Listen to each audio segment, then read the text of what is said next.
धन्यवाद। Next Shri Sanjay Singh, 20 minutes. धन्यवाद मान्यवर, आपने महामहिम राष्ट्रपति जी के अभिभाषण पर मुझे अपनी बात कहने का मौका दिया। मान्यवर, पूरे आदर और सम्मान के साथ, महामहिम राष्ट्रपति जी के प्रति पूरे आदर और सम्मान के साथ कुछ असहमति के बिंदु हैं जो आपके सामने मैं रखना चाहता हूं। यहां पर सबका साथ, सबका विकास, सबका विश्वास, सबका प्रयास, इसका जिक्र हुआ। सरकार और भारत के प्रधानमंत्री बार बार इस बात को कहते हैं, लेकिन इस देश के अंदर जो घटित हो रहा है वो बहुत विचलित करने वाला है मान्यवर। अभी दिग्विजय सिंह जी ने जिक्र किया कि 30 जनवरी को हम लोगों ने राष्ट्रपिता महात्मा गांधी जी की पुण्यतिथि मनाई और उस दिन तमाम वीडियो, उनके पुराने वीडियो, पुराने स्पीचेस, पुराने तमाम उनकी बातें सोशल मीडिया पे वायरल हुई मान्यवर। और उसी बीच एक तस्वीर वायरल हुई। वो तस्वीर थी उन हत्यारों की जो अदालत में बैठ के हंस रहे थे, उस जमाने की तस्वीर, जिसमें नाथूराम गोडसे भी था और उसके साथ तमाम और लोग थे, हंस रहे थे, उनके मन में कोई चिंता नहीं थी। आप कह रहे हैं गांधी जी की हत्या से आरएसएस का कोई लेना देना नहीं, तो मैं आपसे कहना चाहता हूं कि आइए हम सब लोग मिलकर उस विचारधारा की हत्या करें जिस विचारधारा ने गांधी की हत्या की। उस विचारधारा की हत्या करें मानव, जिस विचारधारा ने हमारे राष्ट्रपिता महात्मा गांधी को, अहिंसा के पुजारी को, हमसे छीना। लेकिन दुर्भाग्य से ऐसा नहीं हो रहा है। देश में तमाम घटनाएं हो रही हैं। पिछले दिनों बरेली में एक चर्च के सामने हंगामा किया गया, हनुमान चालीसा पढ़ा गया। लखनऊ के अंदर एक चर्च के सामने, वहां पर हंगामा किया गया, हनुमान चालीसा पढ़ा गया। क्या बजरंगबली जी ने आपसे कहा है कि चर्च में जाके हनुमान चालीसा पढ़ो? क्या भगवान श्री राम ने आपसे कहा है कि मस्जिद के सामने जाके रामचरितमानस का पाठ करो?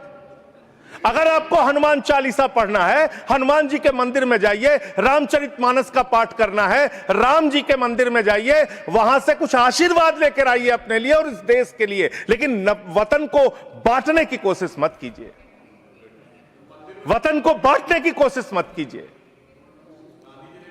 मान्यवर, ये मंदिर, ये मस्जिद, ये शिवालय की जिद में वतन ही ना होगा तो क्या बांटिएगा? ये कब तक मजहबी नशा बांटिएगा? ये मंदिर, ये मस्जिद, शिवालय की जिद में वतन ही ना होगा तो क्या बांटिएगा? आप इस देश को बांटने का काम कर रहे हैं। एक विचलित करने वाला वीडियो उस दौरान आया मान्यवर। 25 दिसंबर के पहले जबलपुर में भारतीय जनता पार्टी की एक महिला नेता चर्च के अंदर घुसती है, घुसकर वहां एक नेत्रहीन महिला के साथ हाथापाई करती है और उसकी जो मासूम बच्ची बैठी रहती है उसको ये कहती है कि तुम इससे गलत काम कराने के लिए लाती हो। ऐसा समाज आप बना रहे हैं, ऐसा हिंदुस्तान बना रहे हैं। पूरी दुनिया में आप ऐसे विश्वगुरु बनेंगे। आज ऑस्ट्रेलिया में, इंग्लैंड में, यूएस में, न्यूजीलैंड में, दुनिया के अलग अलग देशों में जो लोग भारतीय रहते हैं उनको कितनी शर्मिंदगी महसूस करनी पड़ती होगी कि आप उनके धार्मिक मान्यताओं के हिसाब से उनको यहां पे पूजा अर्चना, इबादत, प्रेयर नहीं करने दे रहे हैं। यह हो रहा है मान्यवर इस देश के अंदर। इसलिए नफरत की राजनीति को पहले मारना होगा और आपकी नफरत की राजनीति रुक नहीं रही है, वो असीमित है, उसकी कोई सीमा नहीं है। पहले हिंदू को मुसलमान से लड़ाओ, फिर हिंदू को सिख से लड़ाओ, फिर हिंदू को ईसाई से लड़ाओ, फिर हिंदू को हिंदू से लड़ाओ, जाट को गैर जाट से लड़ाओ, मराठा को गैर मराठा से लड़ाओ, दलित, पिछड़े, सवर्ण को आपस में लड़ाओ। अभी आप एक बिल लेके आए, उस बिल के बारे में सुप्रीम कोर्ट ने कह के रोक लगा दिया कि यह बिल तो अस्पष्ट है, इसमें कोई स्पष्टता नहीं है इस बिल में। आप क्यों ऐसा बिल लेके आए जिसके कारण से पूरे देश का माहौल खराब हुआ? आपने झगड़ा कराया दलितों यूजीसी का बिल, और आप इक्विटी बिल जो लेके आए, आपने कहा इक्विटी कमेटी जो बनेगी उसको लेके आपने जो इक्विटी कमेटी बनाई उसमें तमाम बातें आपने ऐसी लिखी, पूरे देश में आपने झगड़े का माहौल क्रिएट किया। आप कभी भी और कहीं भी दलितों और पिछड़ों और आदिवासियों के हितैषी रहे ही नहीं है। आपका संगठन, आपकी विचारधारा, आपकी मातृ संस्था आरएसएस, वहां तो 100 साल तक आज तक एक भी दलित, पिछड़ा और आदिवासी आरएसएस का प्रमुख नहीं बना। यह सच्चाई है आपकी। आप हल्ला मचा रहे थे कि देखो हमने दलितों, पिछड़ों, आदिवासियों के लिए कितना शानदार बिल हम लेके आए, कितना शानदार हमने काम कर दिया। सुप्रीम कोर्ट ने उस पर रोक लगा दिया। सुप्रीम कोर्ट ने कहा कि यह बिल अस्पष्ट है। आपने इस देश के अंदर विश्वविद्यालयों में आरक्षण को खत्म किया है, यह सच्चाई है मान्यवर। दलित, पिछड़े, आदिवासियों के लिए जो प्रोफेसर्स, असिस्टेंट प्रोफेसर्स की नियुक्ति होनी चाहिए, 80% से ज्यादा पोस्ट खाली पड़ी हुई है विश्वविद्यालयों में। और जो चीज आपके हाथ में है, आप दलितों, पिछड़ों, आदिवासियों के हितैषी कैसे हैं? 45 सेंट्रल यूनिवर्सिटीज है जिसमें से 38 केंद्रीय विश्वविद्यालयों में सिर्फ और सिर्फ सवर्ण जाति के लोग वीसी हैं और 7 में दलित, पिछड़े और आदिवासी हैं। तो आप बताइए जी, आप बताइए, आप मुझे बताइए, आपको 45 में से 38 सिर्फ एक जाति के, सवर्ण जाति के लोग मिल रहे हैं और बाकी 7 आपने पिछड़ा, दलित, आदिवासी बनाया और आप कहते हैं आप दलितों, पिछड़ों, आदिवासियों के हितैषी हैं।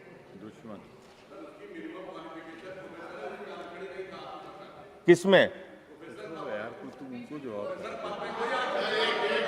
मैं वीसी की बात कर रहा हूं, वीसी की बात कर रहा हूं, वीसी की बात कर रहा हूं। वीसी की नियुक्ति आप करते हैं, वीसी की नियुक्ति आप करते हैं।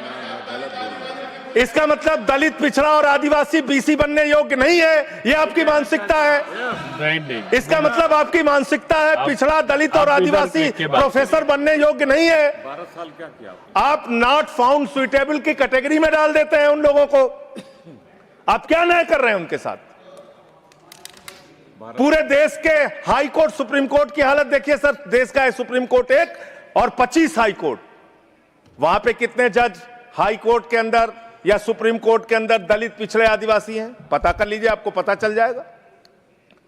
तो अगर कहीं उनके साथ न्याय की बात आती है तो आप न्याय नहीं, नौटंकी करते हैं, जानबूझ के दिखाने की कोशिश करते हैं कि आप उनके हितैषी हैं, जबकि आप है नहीं।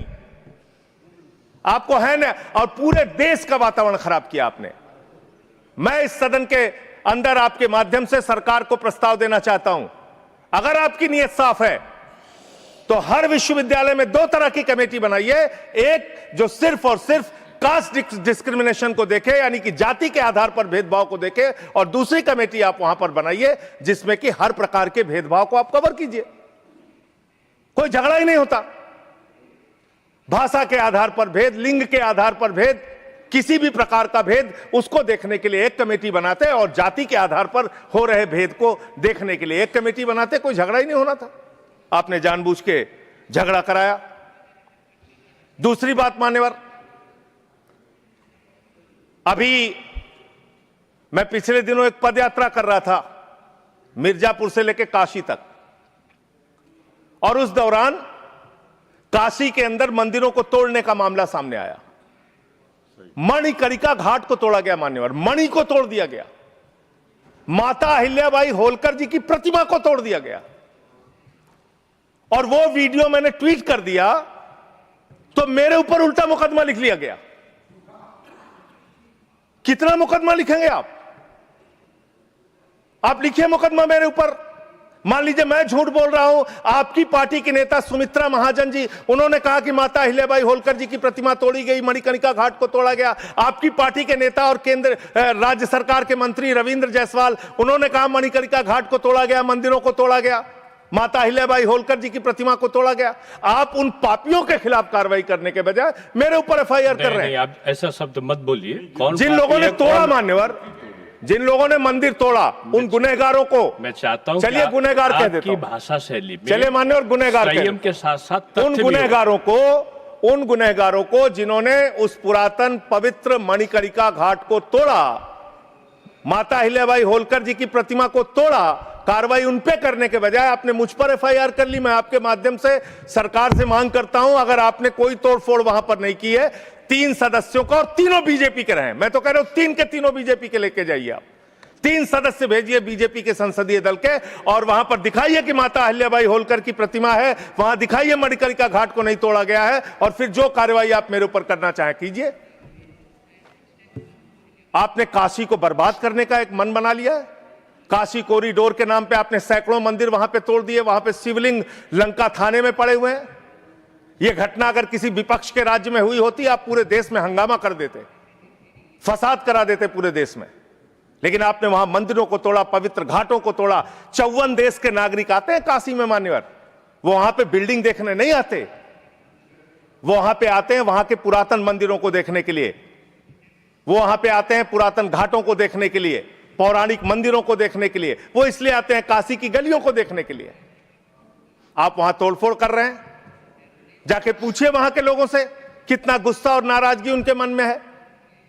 लेकिन आपको धर्म में भी धंधा करना है, हर जगह धर्म के नाम पे भी धंधा करना है, वो काम आप वहां पे कर रहे हैं। दूसरी बात, इस भाषण में शिक्षा की चर्चा हुई, स्वास्थ्य की चर्चा हुई, जल जीवन मिशन की चर्चा हुई, और कल बजट आया तो आपकी कलई खुल गई।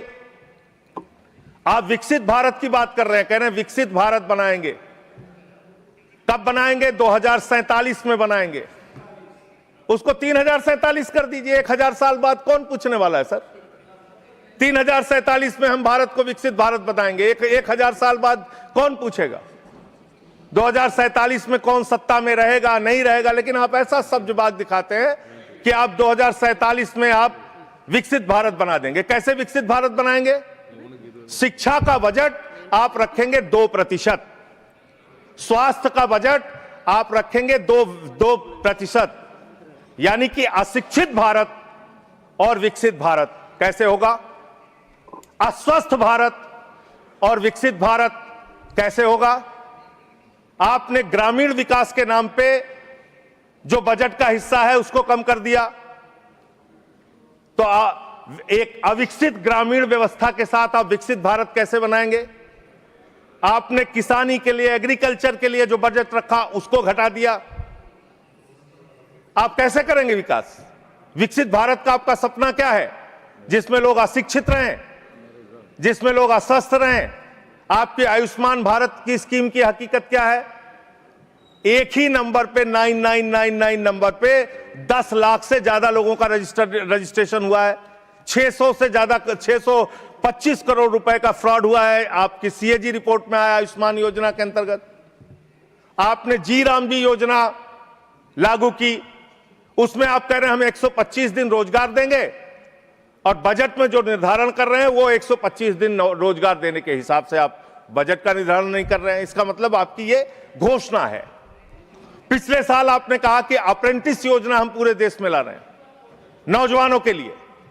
अप्रेंटिस योजना में जो पैसा आपने सरकार की ओर से निर्धारित किया उसमें 95% कटौती कर ली। तो आप प्रशिक्षण नहीं दे सकते, रोजगार तो बहुत दूर की बात है। यह काम आपने किया। दूसरी बात, माघ मेला हुआ, बड़ी उसकी चर्चा हुई। आप हमेशा चर्चा करते हैं, महाकुंभ के बारे में चर्चा करते हैं, माघ मेला के बारे में चर्चा करते हैं, लेकिन वहां बड़ी एक अप्रिय घटना हुई मान्यवर, बहुत ही दुखद घटना हुई। शंकराचार्य जी परम पूज्य अवमुक्तेश्वरानंद जी जा रहे थे स्नान करने के लिए।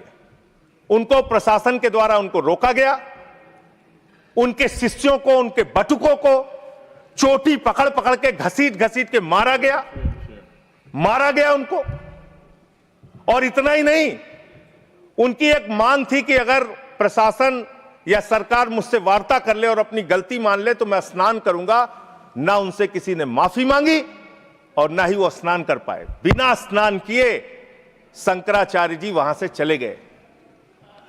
और भी शर्मनाक बात यह है, आप कितने बड़े धर्म के ठेकेदार हैं। आप देखिए कि आप शंकराचार्य जी को तहसीलदार के माध्यम से चिट्ठी भेज रहे हैं, कह रहे हैं बताओ आप शंकराचार्य हो कि नहीं हो। अरावली पर्वत को साबित करना है, बताओ तुम अरावली पर्वत हो कि नहीं हो। दिल्ली की जहरीली हवाओं को साबित करना है, बताओ हवाओं तुम जहरीली हो कि नहीं हो। इस देश के मतदाताओं को साबित करना है, बताओ तुम भारत के नागरिक हो कि नहीं हो। और शंकराचार्य जी को साबित करना है, बताओ आप शंकराचार्य हो कि नहीं हो। जो लोग अभी तक 12 साल में अपनी डिग्री नहीं दिखा पाए, वो शंकराचार्य से शंकराचार्य होने का प्रमाण मांग रहे हैं। यह है आपकी धार्मिक ठेकेदारी। इस तरह से आप धर्म की ठेकेदारी करना चाहते हैं तो देश के अंदर नफरत फैलाकर जो आप राजनीति कर रहे हैं, लोगों के हक को मार के जो आप राजनीति कर रहे हैं, इसका कोई बहुत देश के विकास, कम से कम विकसित भारत आपकी इस विचारधारा, इस सोच से तो नहीं बन सकता। विकसित भारत के लिए यह विचारधारा आपकी काम नहीं करेगी। नफरत फैलाओ और राज करो की अंग्रेजों की जो विचारधारा थी, बांटो और राज करो की जो विचारधारा थी, उससे नहीं बन सकता। मान्यवर, बात कर लें विदेश नीति की। विश्व गुरु बनने की बात करते हैं प्रधानमंत्री जी, पूरे दुनिया में उनका डंका पीटा जा रहा है। हमने देखा किस तरह से अमेरिका से भारतीयों को हाथ में हथकड़ी, पैरों में बेड़ी बांध के अमृतसर पहुंचाया गया। हमने देखा कि किस तरह से सीज फायर के लिए कम से कम 70 बार अमेरिका का राष्ट्रपति ट्रंप कह रहा है कि उसने ट्रेड डील की धमकी देकर सीज फायर कराया, ट्रेड खत्म करने की धमकी देके। हमने देखा कि किस तरह से चीन यह कह रहा है कि वो सक्चगाम में निर्माण कार्य करेगा और आपकी पार्टी के दफ्तर में उनके प्रतिनिधि मीटिंग कर रहे हैं। उसी दिन वो बयान दे रहा है, बीजेपी के दफ्तर में वो लोग मीटिंग कर रहे हैं, उसी दिन चीन का बयान आ रहा है कि हम सक्चगाम घाटी में निर्माण कार्य करेंगे, पुल बनाएंगे, सुरंग बनाएंगे। आपकी विदेश नीति क्या है? बांग्लादेश में हिंदुओं की हत्याएं हो रही हैं, उस पर आप खामोश रहते हैं, चुप रहते हैं, बोलते नहीं है। आप किसी भी मामले में सामने मुखर होकर सामने आके स्पष्टीकरण नहीं दे रहे हैं। अभी एक एप्स्टीन फाइल की चर्चा हो रही है पूरी दुनिया में, उसके बारे में भारत के प्रधानमंत्री को आरोपित किया गया। उसके बारे में सरकार को स्पष्टीकरण देना चाहिए। तथ्य के कोई चीज को बोलना, मैं कह रहा हूं स्पष्टीकरण देना चाहिए। आपके पास कोई तथ्य है तो आप सर, अगर कोई मैं ये कह रहा हूं मान्यवर, संसद है, इसमें अगर आपके पास कोई स्पष्टीकरण तो देना चाहिए। अगर कोई आरोप लग रहा है, हमारे देश का अपमान है मान्यवर। इनके बोलने के बाद मैं आपको समय देता हूं। आप कैसा काम करना चाहते हैं? खत्म होने से बात देता हूं। अरे भाई, आपके भारत के प्रधानमंत्री पे आरोप लग रहा है, आप लोग उस आरोप का जवाब नहीं देना चाहते। भारत के प्रधानमंत्री पे आरोप लग रहा है, नहीं तथ्य के बगैर होगा तो आप नहीं लगा सकते। तथ्य के विपरीत अगर आप बोलेंगे तो आपका ये चीज नोट नहीं किया जाएगा। तो मैं ये कह रहा हूं मान्यवर, देश व्यवस्थाओं से चलेगी। यहां बैठे हैं जावेद भाई, संभल के अंदर एक जज ने न्याय का फैसला दिया और उस जज का ट्रांसफर कर दिया जाता है। यह जुडिशरी की हालत आपने कर दी है, यह कर दिया आपने। देखिए, न्यायालय ट्रांसफर करता है जज का। अरे मान्यवर, जज का ट्रांसफर हुआ है, अवमानना होगी। जज का ट्रांसफर हुआ है। जज का ट्रांसफर कोई पॉलिटिकल पार्टी नहीं करती। तो एडमिनिस्ट्रेटिव तो काम आप हुआ, ऐसी चीज ना बोलें जो कंटेम्प्ट हो कोर्ट का। और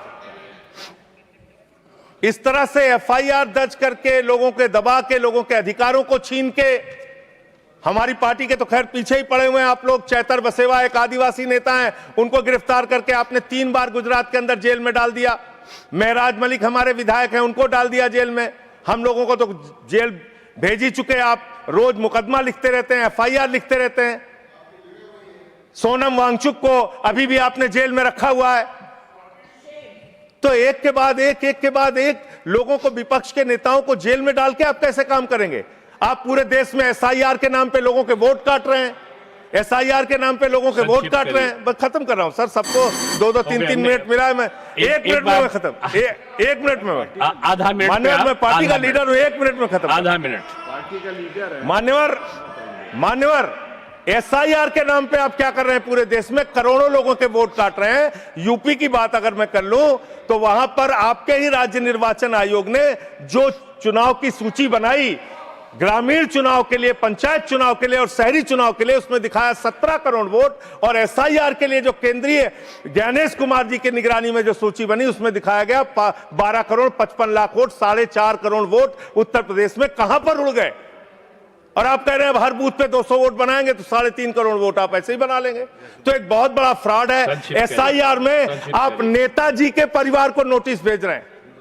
बस खत्म कर रहा हूं मान्यवर। एसआईआर में आप नेताजी सुभाष चंद्र बोस के परिवार को नोटिस भेज रहे हैं, नोबेल पुरस्कार विजेता अमर्त्य सेन को नोटिस भेज रहे हैं, पूर्व एडमिरल को नोटिस भेज रहे हैं। अब कैसा एसआईआर करा रहे हैं? ये एसआईआर नहीं है, चुनावी घोटाला है। मैं कहना चाहता हूं। बहुत बहुत धन्यवाद। सुधांशु त्रिवेदी जी, एक मिनट में।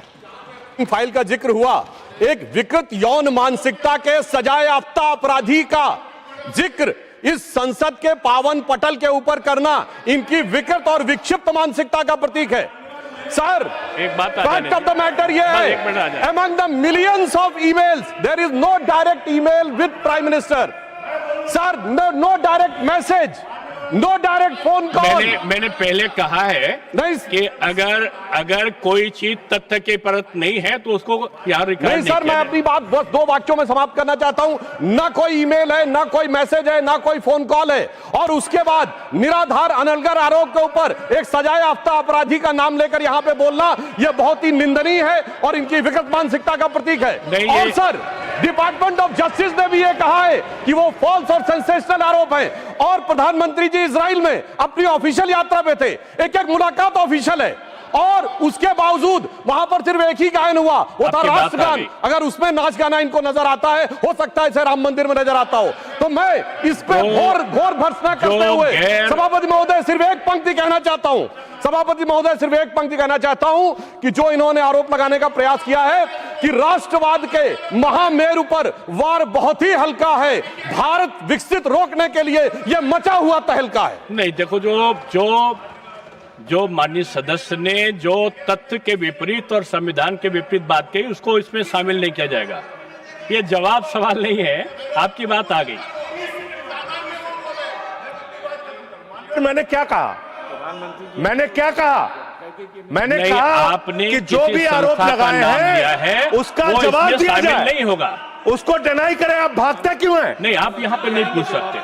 चलिए, नेक्स्ट श्री सुभाष चंद्र बोस, 9 मिनट्स।